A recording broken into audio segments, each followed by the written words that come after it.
Hey, salut à tous et à toutes. Alors aujourd'hui, nouvelle petite vidéo sur la chaîne où je vais vous montrer comment transformer une terre peu fertile en une terre tout simplement fertile et qui va permettre de nourrir vos plantes pendant longtemps. Alors pour ça, il vous faut 4 ingrédients principaux et vous pouvez en rajouter un cinquième.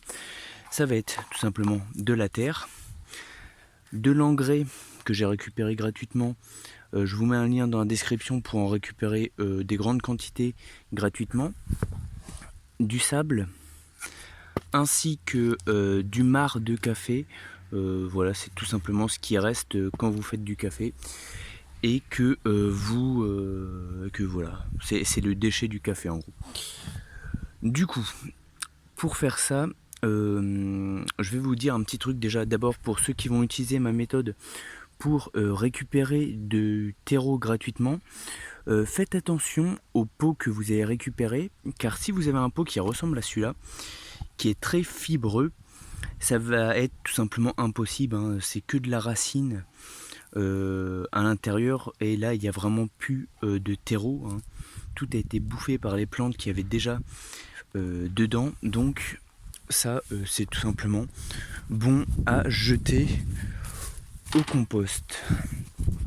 Et pour les autres, du coup, on va commencer tout simplement la préparation. Alors, il n'y a pas de recette précise, hein. Ça va beaucoup dépendre de la terre que vous avez au début. Si elle est très sableuse, vous n'aurez pas besoin de rajouter de sable. Par contre, si elle est très noire comme terre, là par contre, va falloir rajouter une certaine quantité de sable pour la rendre un peu plus, tout simplement un peu plus, adaptée pour les plantes. Voilà, les plantes, tout simplement, les racines vont plus facilement pénétrer en profondeur et ça va être mieux pour vos plantes. Alors, du coup, là vous voyez à peu près la taille de mon bac. Je sais pas si on la verra bien parce que évidemment il y a le soleil qui s'est levé.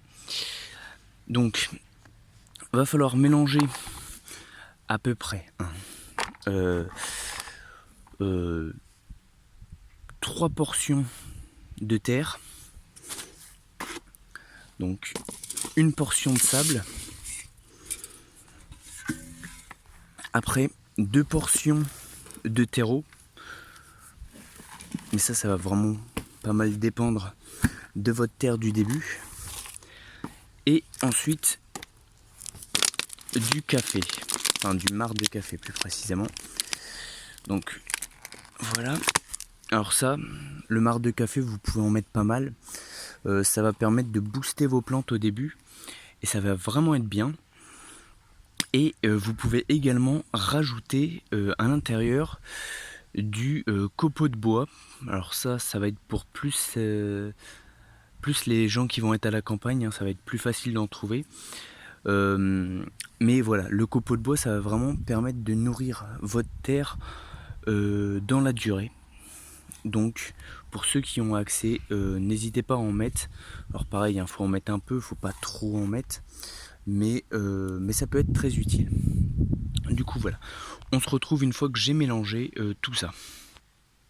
Et du coup voilà, après 5 minutes à brasser la terre, plus tous les autres ingrédients. Alors là j'ai dû utiliser pas mal de café et un peu plus de terreau que ce que je pensais. Parce que la terre était vraiment assez dure, hein. Donc et là vous voyez c'est très souple. Vraiment ça doit donner ce genre de truc. Vous voyez, ce genre de substance entre guillemets. Et là c'est nickel, hein. Pour vos plantes, vous pouvez planter à peu près tout, hein, dedans. Franchement, vous pouvez planter du rosier, vous pouvez planter également les plantes grasses. Ils vont adorer. Alors par contre, pour tout ce qui va être plantes grasses, je vous conseille au fond des pots de mettre de la petite pierre. Alors là j'ai des restes de pierre comme ça, donc c'est ça que j'utilise, mais vous pouvez utiliser n'importe quoi, hein. Mais histoire de bien drainer le sol. Et vous pouvez même mélanger un peu de pierre dans votre terreau. les plantes grasses, ça va pas du tout les déranger. Au contraire, hein, s'il y a trop d'humidité, c'est là que ça va les déranger. Donc faites bien attention à ça. Sinon, voilà. Voilà ma petite recette maison. Évidemment, voilà, hein, comme j'ai dit tout à l'heure, pour ceux qui comment dire, qui ont la chance d'avoir de la sciure de bois, n'hésitez pas à en mettre. Et pour ceux qui travaillent beaucoup à la main comme moi, je vous conseille également de sécher tous vos ingrédients avant, de juste les laisser un peu au soleil, hein, histoire que ça sèche. Et là vous allez me dire bah pourquoi? Bah tout simplement parce que ça va être plus facile à mélanger, parce que là c'est vachement humide et j'ai galéré quand même beaucoup à tout mélanger. Du coup voilà. Et bah sur ce, je vous dis à la prochaine. N'hésitez pas à me dire en commentaire si ça vous a plu et à me laisser un petit pouce bleu. Et sur ce, je vous dis à la prochaine. Bye bye.